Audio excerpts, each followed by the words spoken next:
Hi, I'm Nancy O'Neill and you're watching Aging Gracefully on Suncoast FYI.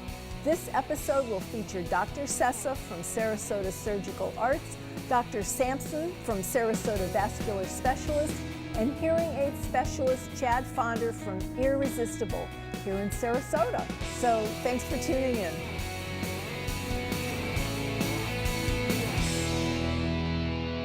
Our conversation on liposuction with Dr. Sessa continues today with abdominoplasty or a tummy tuck. Hello, doctor. Welcome back. Hi. Thanks. Okay, so to continue our discussion where we left off on liposuction, what is the next stage if someone has to have skin removed? Yeah. So, an abdominoplasty person or patient, or AKA tummy tuck, if you notice you have loose skin mainly between your belly button down to your pubic bone, there's lots of fat there, lots of loose skin.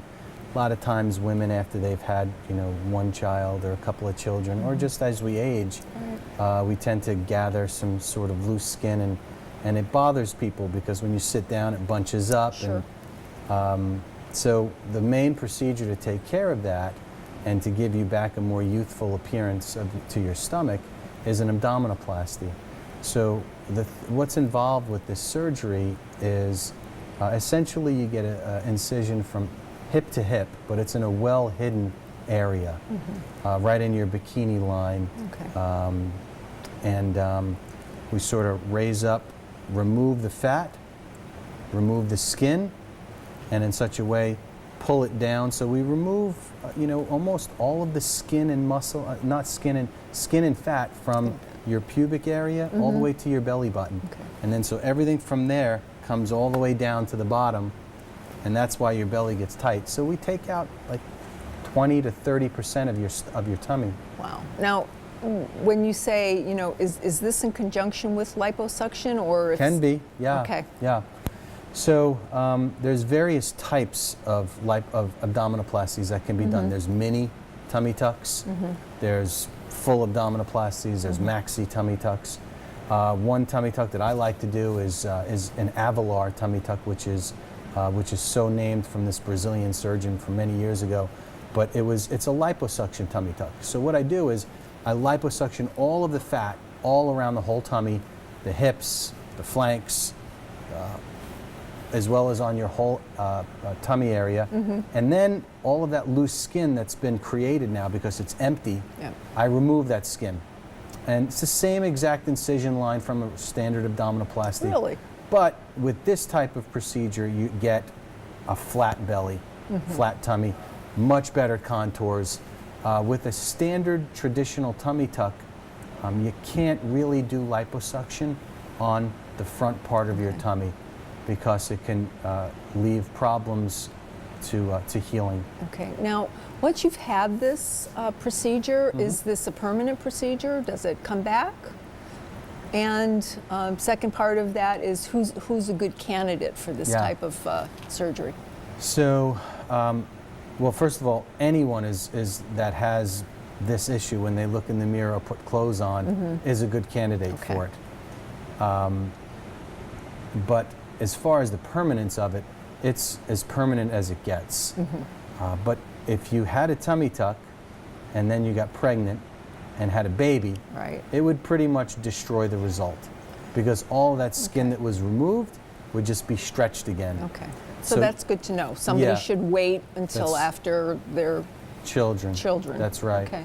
Is there a specific age that this works better for than others, doctor? I've done tummy tucks on women from 25 to 75. Okay. So it really depends on you, whether or not you plan on having more children, and how aesthetically conscious you are about your body. Okay. And so what are some of the other aspects somebody can receive from having this procedure done? Really just better contour to your stomach, better contour to your sides, so I can give you more of that sort of hourglass appearance, rather than if you put weight on your sides, you get more of that square appearance. Okay. Of course, if you have a protuberant belly, a lot of times during these procedures, I could actually tighten the muscles and which could flatten your tummy. If you feel like you're having issues with the way that you look, if you don't like the way you look, you know, come in as you are and leave as you want. I like it. I like it. And your website, I have to say, for our audience, that Dr. Sessa's website is fabulous. Anything that you want to revisit on this, he has a lot of informational videos on there, so please keep that in mind, as well as watching our segments on SNN TV. What is the downtime? Let's get back to this. What is the downtime for this procedure? Generally about a week. Okay. For a full abdominoplasty with muscle, it's called plication, with muscle fixation, with or without some liposuction, is about a week downtime. If I do liposuction tummy tuck, there's a little bit less of a downtime because it's not quite the amount of surgery. It's a little bit less surgery. Even though I'm removing fat, I'm not doing as much surgery, so the recovery is quicker. Generally 4 days, but generally about a week is what you want to put aside for something like this. And is this also performed in your facility? Yeah. So all these procedures are performed on, you know, relatively healthy people. If they're not healthy, then number one, I would probably talk you out of having the procedure. But if you absolutely needed to have it, we just go to the hospital and do it. Okay, awesome. Well, thank you again. Yeah. Always nice to see you. Thank you. Coming up next on Aging Gracefully, Dr. Sampson returns to discuss carotid artery disease and stroke prevention, so stay close.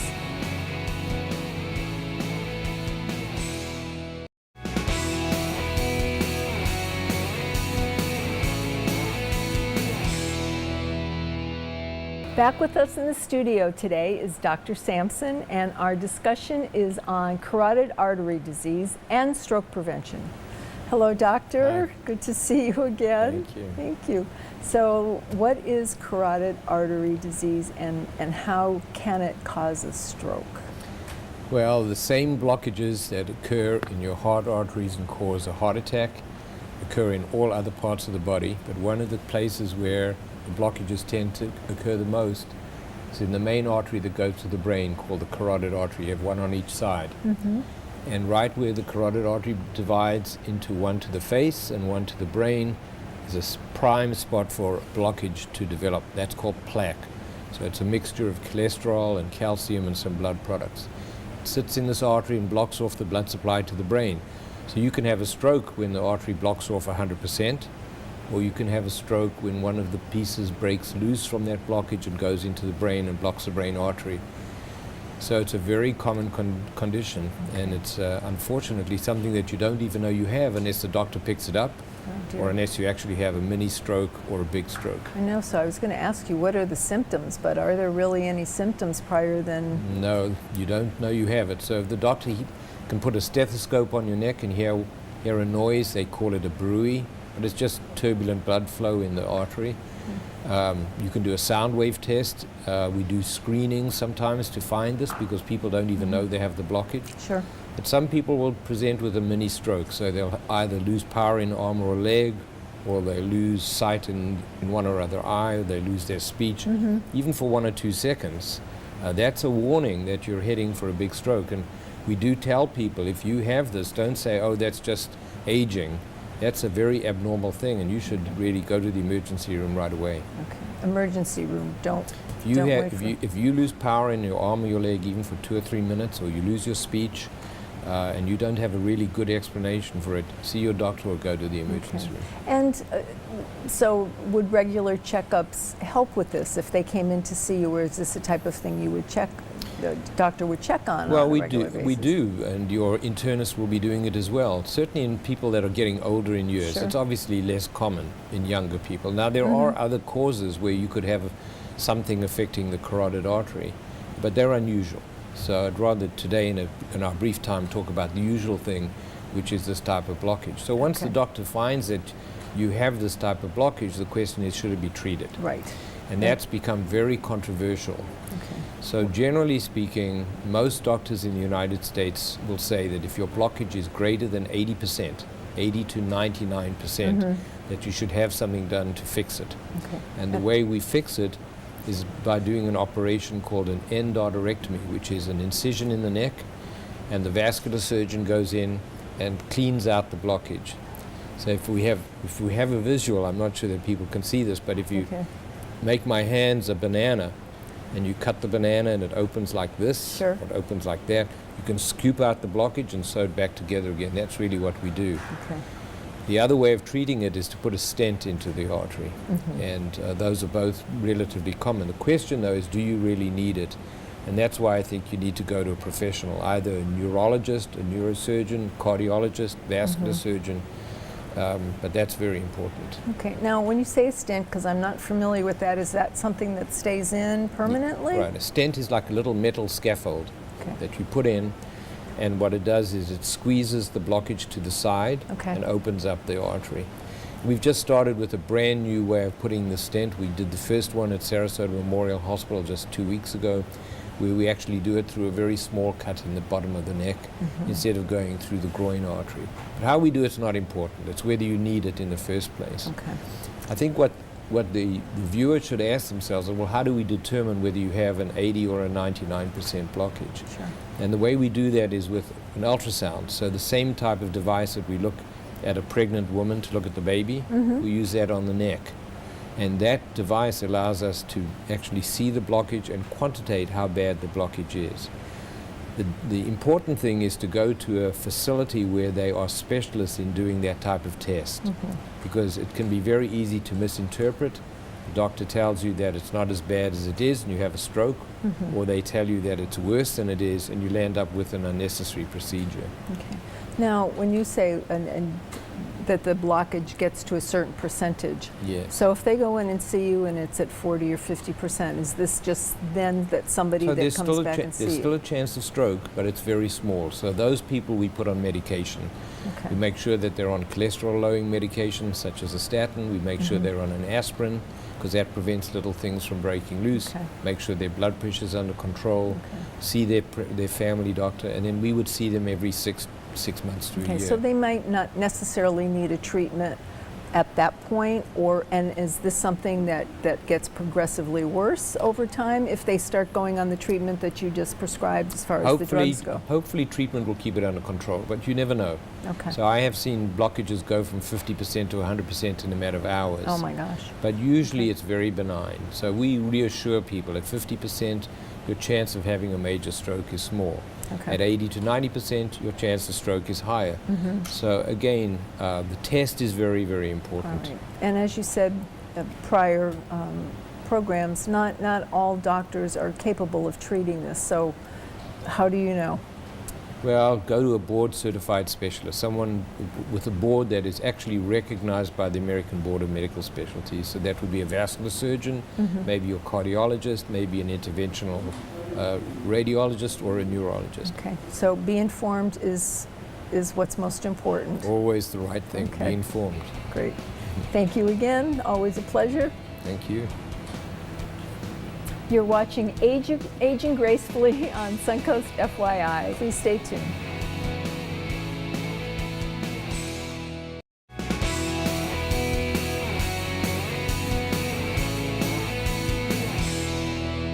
Chad Fonder from Irresistible is back with us today to talk more about hearing loss and the benefits of hearing aids. Hi, nice to see you. Great to Chad, see you. welcome back. Great to see you again, Nancy. Thanks. Now, let's start. What are the causes, and there's probably more than one, what are the causes of hearing loss? The most common causes of hearing loss are the natural aging process and also noise exposure over our lifetime. We live in a noisier world than we ever have, and our ears don't shut off. They're on 24/7. Also, we can have gained some hearing loss from our family through genetics. And also a lot of drugs are ototoxic, which means poisonous to the ears. So some drugs can cause some hearing loss or even ringing in the ears. And we wouldn't know that, I mean, unless that's on the side of the prescription that says this could be one of the side effects. I mean, that's something that somebody should ask their doctor to begin with, I would think. Absolutely. Can this cause hearing loss? What are the problems if hearing loss goes untreated? Well, there's a lot of studies, actually over 20 peer-reviewed studies now that actually show that there's a cognitive decline if someone has hearing loss. Even mild hearing loss actually lends someone much more susceptible to the memory diseases. And the stronger the hearing loss and the longer it goes untreated, the bigger risks of ending up with memory disease issues and also balance issues and falling issues. Okay. Well, and I would think too that it over, like you said, a course of time, period of time, that you become more distant from your normal everyday life, and again, that interacts with your cognitive, functions. Absolutely. Okay. Yes, absolutely. Not only do you pull back from social activities that you may have done previously because you're not hearing in them, but also there's something called audio deprivation, which is actually a change in the brain as the brain is actually seeking those sounds and not receiving them from the ears like it once did. So you have to make sure that you're getting good quality technology and really good adjustments, and then you'll be able to enjoy life, communicate, get back plugged into the things that you love to do, and then the brain is going to be stimulated once again, which is really important. So the long-term benefits of wearing a hearing aid, kind of, if you could expand upon that a little bit better. Absolutely. The long-term benefits are going to be very similar, but also we're going to be able to now push those disease risks back because now we are staying active mentally. We're mentally plugged into conversations. The brain is receiving those signals again from the ear with the aid of the instrument. And so that's so important for our long-term health. It used to be that folks got hearing aids when they had to. In the medical profession, they would say, you decide when it's time. But now science really has spoken with all of those studies, and they're mainstream studies that are peer-reviewed that show the benefits of treating hearing loss sooner is very, very important than waiting till later, until you may be ready. So it's important to get a screening. Once you hit 60, you should be getting screenings at least every year. And if you're younger than 60 and seeing some concerns, definitely get screened sooner. And what are some of the signs when you say, what are the first signs that you may not quite know whether it's hearing loss or, just, background noise? How does somebody really start to begin to assess that they may need to come and see you, other than, like you said, your age? Sure, absolutely. What happens is you're usually going to notice maybe the television creeping up a little bit more to get some clarity there, or when you're in noisy environments, if you're starting to miss a word or two here or there. In the early stages, the brain does a really good job of adapting for us, and if the ears don't physically hear certain consonants, if we're following along in a conversation, the brain actually guesses that word because it's following context for you. And so that's why it takes folks a while to come in for an evaluation. So if you're noticing any slight concerns in group situations, in front of the television, or maybe around your grandchildren or female voices especially, if you're having some issues there and asking for some repeats occasionally, you definitely should come in and, Now, I know we were talking earlier, you offer a free wrist trial situation with your hearing aid. So if somebody comes in, gets a hearing aid, if they're not happy with it, we take them back. Absolutely. Take them back. And there's no fees associated like there are with some other possible companies that are out there. Is that correct? Absolutely correct, yes. So what we do is we do a risk-free trial period, because when someone first starts wearing hearing aids, even if they're wearing some of the best, and we don't always fit top of the line, there's really an instrument to fit every budget and to fit every lifestyle. So there's a lot that plays into a recommendation. But after that, once we make that recommendation with you and with a patient, we decide together we want to fit all those components, then they are risk-free from the day they start wearing their hearing aids, and we move them in very gently over their first month of wearing their instruments. And if they're not completely satisfied at the end of that period, we take them back. We refund all of their money. A lot of practices keep fees for that trial period. Sure. We're not interested in that. If you're not completely satisfied, we take them back. But most folks definitely have that success that they want, and they're enjoying life again. They notice the changes. It happens so gradually that we don't realize what we're not hearing. And so when we bring it all back in a couple of weeks, it makes big changes. It makes a huge difference in lifestyle. It sure does. Well, thank you again for being with us. Always a pleasure to see you. Well, it was great to see you, and thank you again for having me. Thanks for watching Aging Gracefully on Suncoast FYI. You can watch previous episodes on our website, www.snntv.com, under Programming. Tune in next week for more tips on how to live a longer, healthier life. And thanks for joining us.